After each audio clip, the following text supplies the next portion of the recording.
أعوذ بالله من الشيطان الرجيم بسم الله الرحمن الرحيم وبه نستعين وهو خير ناصر ومعين الحمد لله رب العالمين الحمد لله بجميع محامده كلها وعلى جميع نعمه كلها وصلى الله على جميع الأنبياء والمرسلين سيما خاتمهم وأفضلهم محمد اللهم صل على محمد وآل محمد وعلى آله الطيبين الطاهرين أما بعد أوصيكم يا عباد الله ونفسي بتقوى الله. Once again, Friday comes in and the necessity for us to remind each other of the necessity of taqwa.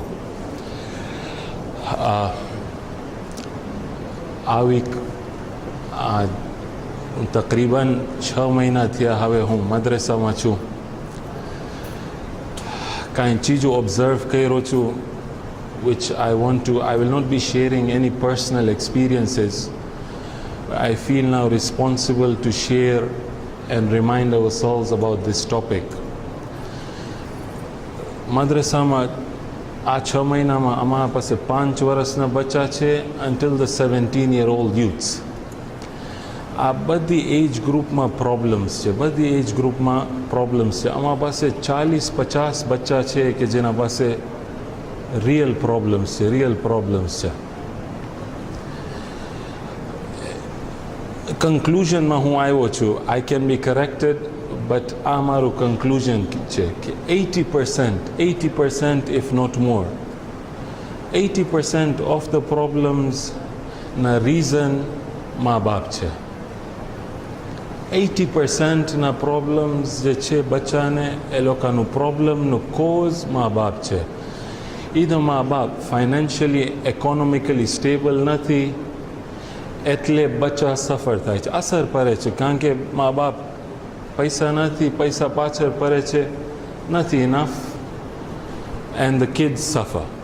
નહીં, emotionally stable નથી, મા બાપ એકબીજાને નથી ગોળતા, એમાં બચ્ચા ઉપર અસર પડે છે.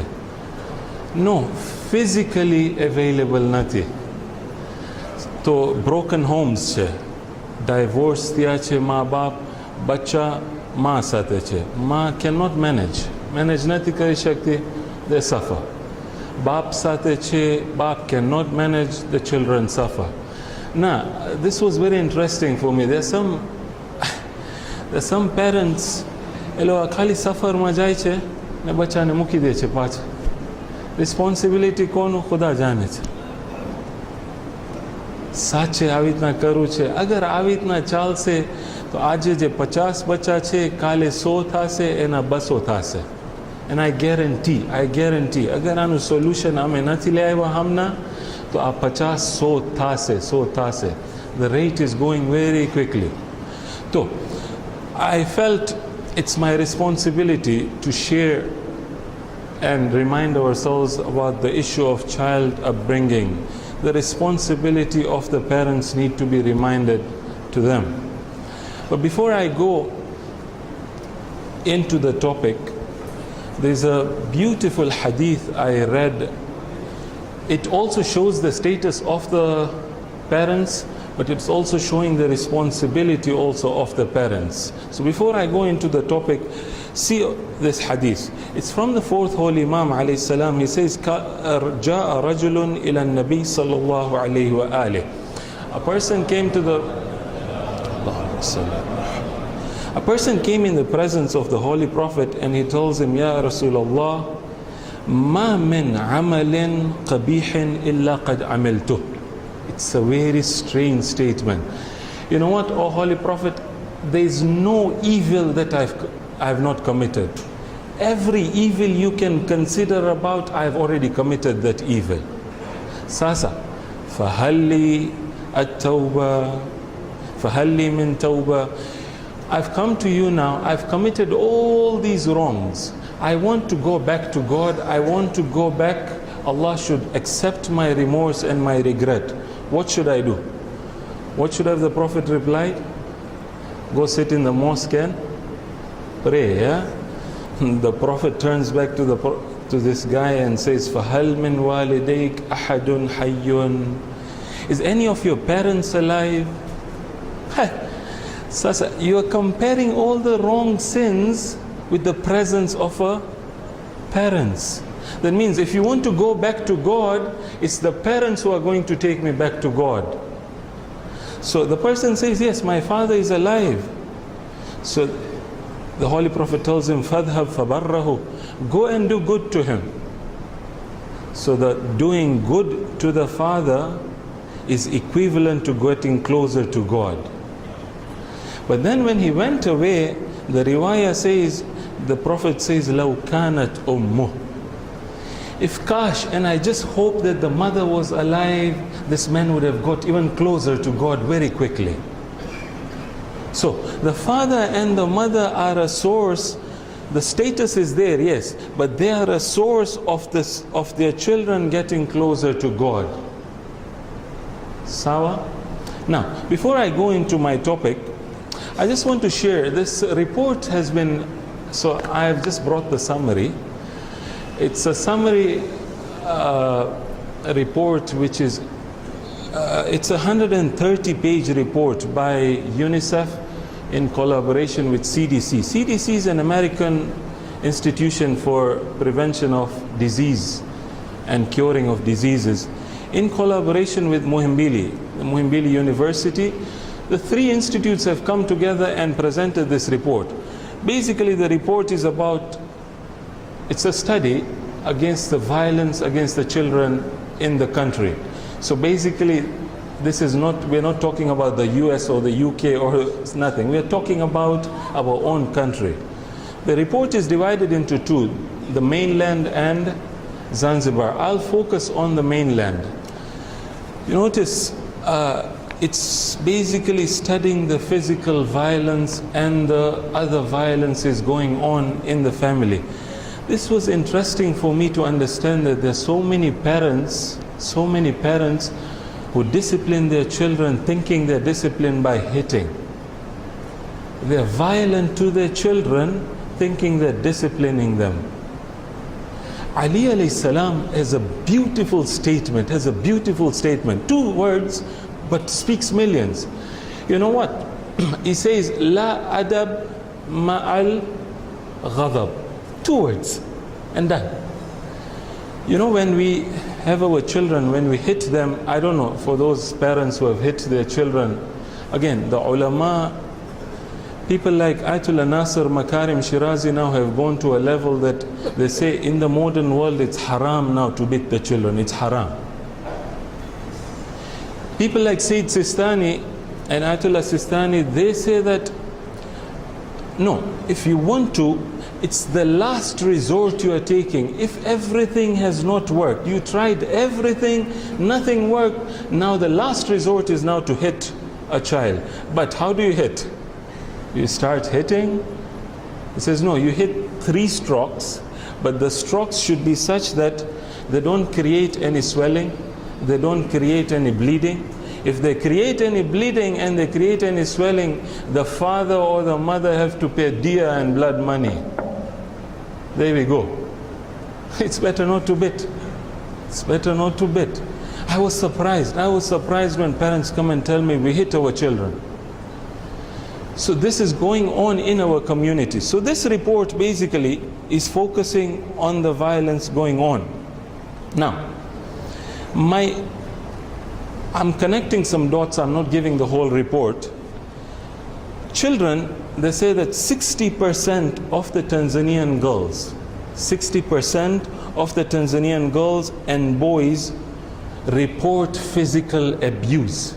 That means not only the father punches, but no, he whips, no. What does he do? He kicks. Parents do that. 60% of the children report. This is a report, official report by the government. And the main reason, the father and the mother. And the other source of physical abuse is the other teachers. So They say that 52.6% of girls said that we are being hit by our teachers in our schools. 50.8% of boys said we have been hit by our teachers. Now, what happens? The report says the moment abuse comes in, there's an emotional toll the child takes. It emotionally now takes away the child. What happens? The same report says that they start feeling depressed. No, these children who are abused, they go into poor health. So you'll notice that the health is not better than the ones who are not abused. No. They have suicidal thoughts in their minds because their parents are abusing them. And the report says for the boys, they end up resorting to alcohol. So do you find surprising that if we have our own children drinking alcohol, where do you find the result? What's the cause?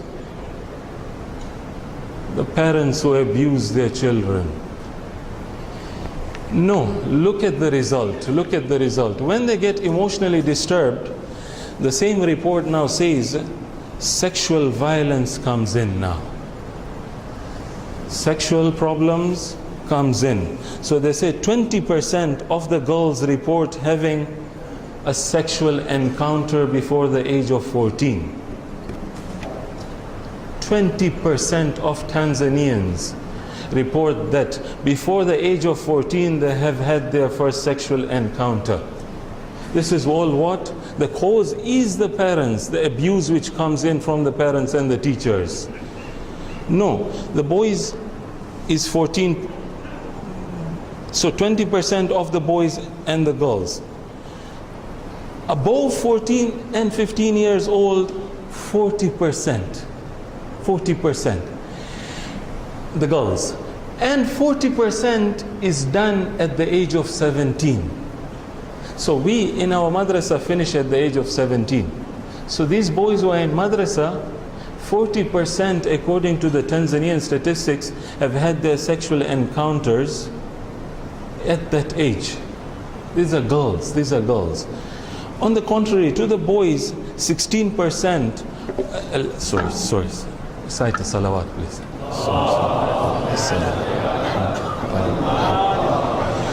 So 16% before the age of 14, 27% of boys between the age of 14 and 15, you'll be surprised, 60% of boys at the age of 17 have had their sexual encounters. My brothers, this is Tanzania. I didn't bring a report from US or UK. This is Muimbili report. The problem is already next door. If it's not reached your door, it's already coming. What's our responsibility? What's our responsibility? And I again want to say that 80% of the problems for these youths is the parents. And thus, I want to remind ourselves of the importance of this issue of child upbringing. You notice, there's this beautiful riwayah from the fourth Holy Imam alayhi salam in Risalatul Huquq, where he addresses the parents. So he's addressing me and you as a parent. He says, وَأَمَّا حَقُّ وَلَدِكَ فَأَنْ تَعْلَمْ أَنَّهُ مِنْكَ. The fundamental thing a parent needs to realize that it's a right, your right towards your children, that you should know that this child is from you. The big problem today is that there's a disconnection between the parents and the children. There's a disconnection. You talk to a parent and say, what is happening? Nimechoka mimi mwenyewe. Is that the answer you want to give? Am I tired? So why did you bring them? What's the difference between us and the animals then? The animals bring children and they leave them also. So what's the difference between us and the animals? We also bring and say, Nimemchoka ayam tupili mbali. Is that the answer?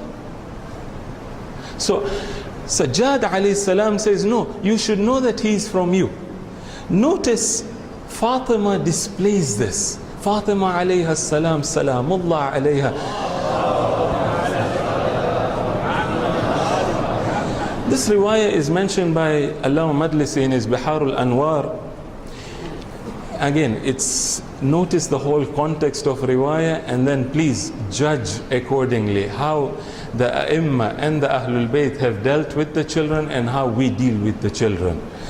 So the riwayah says that the Holy Prophet ﷺ and the companions were in the mosque. They were waiting. يَنْتَظِرُونَ بِلَالًا أَنْ يَأْتِيَ فَيُؤَذِّنْ. They were waiting for Bilal to come and do adhan. It seemed like the adhan time had already happened. The salah time had already entered. And they were waiting for Bilal to come and give adhan. What happens? Bilal, the riwayah says, إِذَا أَتَى بَعْدَ زَمَانٍ. He came after some while. Apparently he was late according to the riwayah. So the Holy Prophet turns to him and tells him, مَا حَبَسَكَ يَا Bilal? What made you so late? Why are you so late? So you know what he says? He says, I passed the house of Fatima and I saw Fatima, Salamullah alayha, Salamullah alayha. She was holding a kid on one hand and she was cooking on one hand. Fatima, Fatima, Fatima. Are we surprised that they are our role models now? She was holding the child and she was spinning the food thing. So Bilal says, when I saw her, she seemed very tired. She seemed very tired, but she was doing her job. So I turned back to the Holy Lady and says, Holy Lady, can I help you? إن شئت كفيتك ابنك وإن شئت كفيتك الرحى. You know what? Oh, Holy Lady, it's possible I should take away your child and I'll help you with your child and you endelea with your cooking and continue with your cooking. Or no, I will cook for you and you take care of your child. If it was today's mother and a father, tafadhali mchukue mtoto huyu anasumbua sana. That's the answer we give. But notice Fatima's answer. Fatima says, Ana arfaqu bi ibni. You know what, Bilal? Take this food and cook for me this food because I'm so merciful to my child. My child is from me. I'm merciful towards him. So you cannot take care of the child because I'm the mother towards this child. So you take care of the cooking, I will take care of the child. My priority is with my child. So the Prophet now, you notice the context. He was late to come and do adhan. It seems like the Ahlul Bayt alayhimus salam give priority to children over even salah. So you're getting late for salah, you get late if your children is not settled. It seems like that because look at the context. So he helped and he comes to the presence of the Prophet. He comes to the presence of the Prophet and explains the whole thing. So what should the Prophet say? No, we were waiting for you to do adhan here and we were waiting for you in the mosque. No. He says, Rahimtaha rahimakallah, ya Bilal, ya Bilal. You know what? Because you had mercy on Fatima, because you helped her, Allah will bless you also. It seems like no. Children have a priority over salah also, have a priority. So it's important for us to be able to, as parents, take care of the physical needs, of the emotional needs, of the spiritual needs of the kids, and the emotional needs. If I get time, I'll go through every example. The first example I want to give is of the physical needs. You all know the fiqh mas'ala. It's wajib for a husband to give for basic shelter, basic clothing and basic food. But you'll be surprised, the community members who don't. And look at this riwayah and it's done. So the riwayah, again, it's mentioned in Man la yahduruhu al-faqih. The riwayah goes on like this.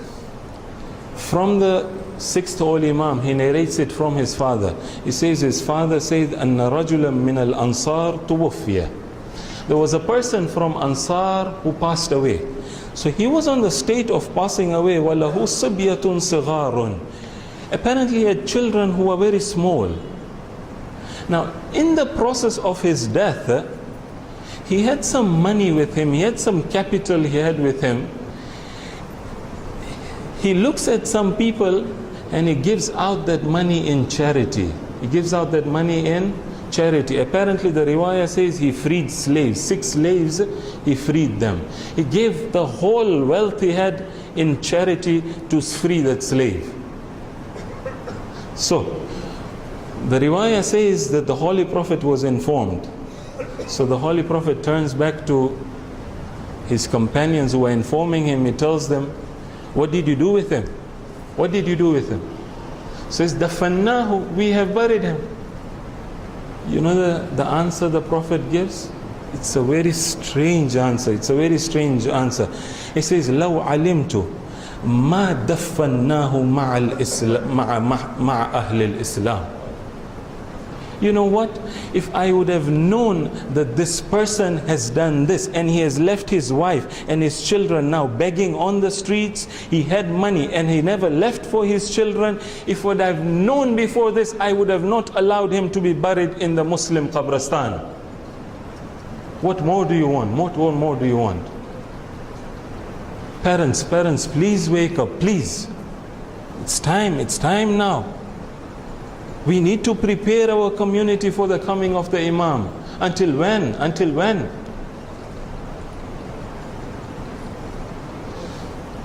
This is one example. Another example, again, an example related to physical needs, emotional need, and the social needs of the children in one example. Again, this example, listen to it and you judge it yourself. For those of us who are holier than thou, this is an example. You know, there are some people who say कि बच्चा ने माह रमज़ान चे रमवानु जरूर नथी. I'm being very liberal maybe, but look at this hadith and then you come and realize, again, if he's a youth who has grown up, yes, he's reached his senses. But children, you can't force them, you can't. Look at this riwayah. There was once the Holy Prophet was going towards the mosque, going to lead prayers. Again, Salatul Asr. So we have even in our Shia riwayats that our prophets and our imams used to separate prayers also. So sometimes they used to pray combined, sometimes they used to pray separate prayers. So the Holy Prophet was going to lead Salatul Asr. Now, the riwayah says that we were waiting, the companions are saying, we were waiting for the Holy Prophet in the mosque to come and lead prayers. It such happened that the Holy Prophet got late. Now what happened? The Holy Prophet, when he was going to the mosque, some kids came up, some children came up and stopped the Holy Prophet. Says, they tell the Holy Prophet, Kun hamli.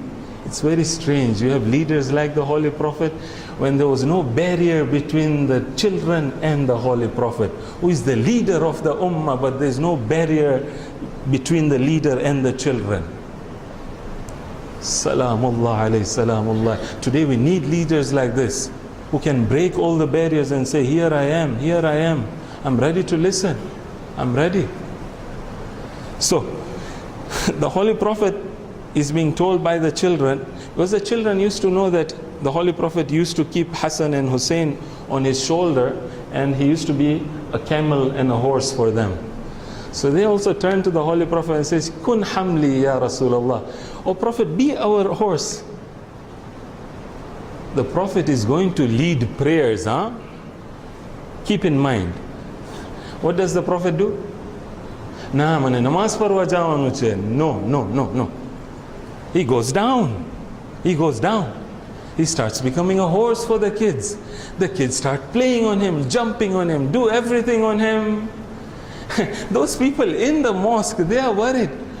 Salatul Asr, we are waiting for the Holy Prophet. What's happening? So Bilal says, we waited. I got worried. So he comes out to go look for the Holy Prophet. When he goes to look for the Holy Prophet in his house, he realizes that the Holy Prophet is playing with kids. He's playing with kids. So Bilal was of our mentality. He tells the kids, please stop. Wait, the Prophet has to go lead prayers. The Prophet says, no. Leave them, let them play. Let them play. So the Holy Prophet was not worried of the Salah time? Wasn't worried? No, the priority is children. The emotions of the children are important for the Holy Prophet. So he turns back to Bilal. So Bilal turns to the Holy Prophet and says, by Salatul Asr, the time is going off. So he says, no, what we need to do is go to my house, take some games from my house, bring it for these kids. When these kids will play and get busy with that game, they will forget me, and that's how I will escape. So Bilal goes to the house, he brings some toys, whatever toys, I don't know what toys were there at that time. He brings some toys, he brings in front of the children forget the Holy Prophet, they start playing with the toys. And that's the time the Holy Prophet smiles and he says, Bilal, now let's go to the mosque now. But he makes a statement, Bilal, next time what happens is, the emotions of the children and Salah. I am ready for the Salah to get late, but don't hurt the emotions of these children. No. How do I conclude? For those of us who say, my Ramzan bachane Ramwan jarur nati. No, agyar maina bachane jarur nati Ramwan. The kids need to play. The Holy Personality played. He left Salah, he went and played.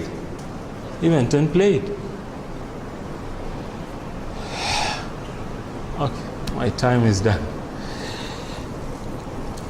Let's pray to Allah. I had some other points, but inshallah. In conclusion, my only worry is, again, I'm speaking as a father now. I have children. It's important for us as parents to realize that we bring children into this life. We are not bringing animals into this life. Animals also give birth, we also give birth. So it's not only, the kamal is not to bring a child into birth. The kamal and the perfection of the human being is to make this child go to a perfection where Allah will be proud on the Day of Judgment for this parent. And that's why Imam Sajjad says that when you look at this child, if you do good to him, you will be rewarded. But if you do bad to him, you will be punished. It's surprising. In one place only, it's a place where one person does it, the blame goes on the other person, and that's where the parents come in. So, inshallah, let's pray to Allah to give us the tawfiq to be able to take care of our children as human beings and aspire them to become perfect human beings, inshallah. Bismillah ar-Rahman ar-Rahim. Wal asr, inna al-insana lafi khusr, illa alladhina amanu wa amilu as-salihat, wa tawasaw bil haqq, wa tawasaw bis sabr. Sadaqa Allah al-Azim.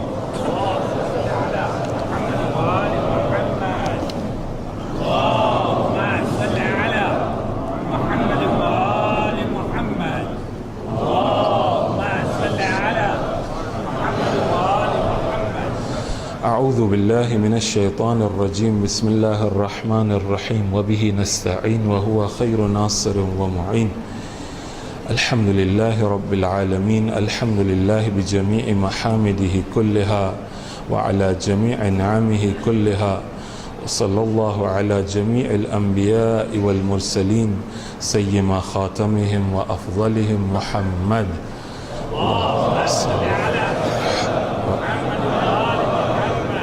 وعلى آله الطيبين الطاهرين. أما بعد. أوصيكم يا عباد الله ونفسي بتقوى الله.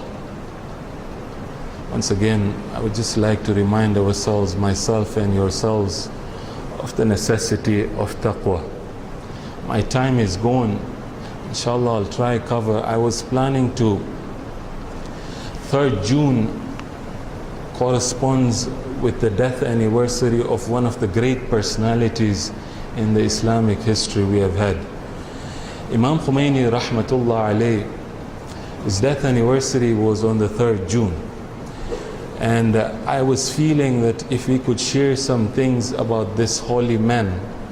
This man, in 1979, he was voted as the Man of the Year by the Time magazine.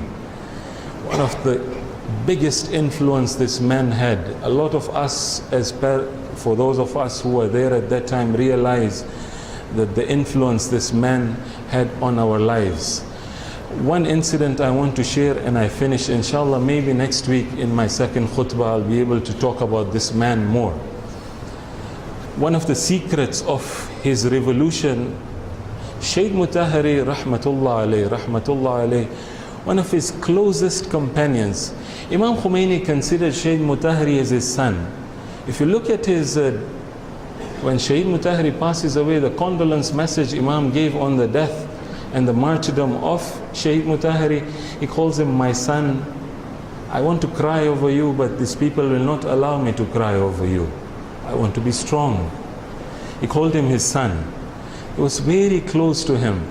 He was his spiritual father. Imam Khomeini trained Sheikh Mutahari. Imam was exiled. 15 years Imam remained in exile. So he goes to Kuwait. For Kuwait he goes to Turkey, Turkey to Iraq, Iraq to France, and then he comes back to Iran.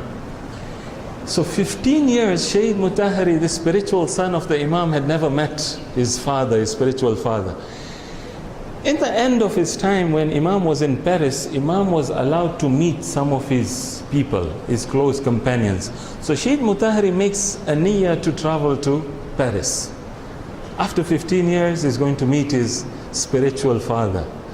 When he goes there, he comes back, they ask him, Shaheed, what did you see? What did you see in this man? So he says, I was already surprised about this man. Now even surprised more, but I learned from this man more and more. He says there are 4 things in his life which made this man successful. And if we are to adopt these 4 things, this community will be the most successful community. So he says this man had 4 beliefs. These 4 beliefs made him successful. 1, he believed in his goal. His goal, he believed in his goal. So you notice when he was in Kuwait, the first exile place when he was taken to, Imam is not allowed entry in Kuwait. So these reporters come and ask him, Imam, so then didn't call him Imam, but Khomeini, what are you going to do? These people are taking you out at the airport of Kuwait. Khomeini makes a statement. Allahu Akbar, Allahu Akbar. It reminds of the Holy Prophet. He says, if they send me from one airport to another airport, to another airport, to another airport, I am not going to leave my goal. I know my goal is leading me to somewhere I need to go to. This is Khomeini. This is one belief he had. The second belief he had was belief in the path he had taken. So there is the goal and the path he also took. Okay? So Shaykh Bahishti comes to Imam. Shaykh Bahishti, inshallah, we discuss about him some other time, is one of the brilliant figures and one of the elite companions Imam had also. He comes to the Imam because he was a judge, he was the chief judge. Judge is one of the biggest positions to hold, because when you give judgment, some people will like you, some people will hate you. So people started saying, Marg bar Bahishti, down and death be to Bahishti. They were tired of judgments. Just judgments are very hard to take. They're very hard to take. So they come and complain. And they start saying, Marg bar Bahishti. So Bahishti comes to Imam. He comes in the presence of the Imam and he says, Imam, you notice these people outside, they are cursing me, they're swearing at me, I'm done, I'm done. So Imam turns back to Shaykh Bahishti and tells him, Shaheed, you know what? If these people now, all of them, were to turn and say Marg bar Khomeini rather than Marg bar Bahishti, I will not leave the path I have taken. You have chosen a path for which you need to take difficulties in it. You need to. The path has to be taken. So Khomeini had the second belief in his path. 3, he had belief in the people. Again, that's a separate discussion. Imam really believed in people, really believed in his people. To the level when people would come and tell him, Imam, these people, you are taking them very fast. He says, no, I trust these people. These are the same people I'll bring revolution with. The trust was very high. And the fourth belief, and the important belief, and we might discuss it next week inshallah, is the belief in God. He had such tremendous belief in God, such in-depth belief in God, and thus nothing would move him from his mission. You take these four beliefs and this community is successful. Inshallah. I wanted to discuss more about him, but inshallah next week if we get more time, let's pray to Allah to give us the tawfiq to be able to follow the sunnah of these righteous people and these chosen people of God. اللهم صل على جميع الأنبياء والمرسلين سيما خاتمهم وأفضلهم محمد.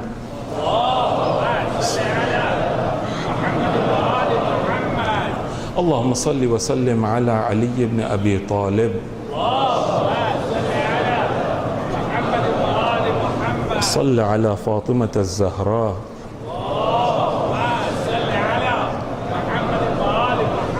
وصل على الحسن والحسين سيدي شباب أهل الجنة.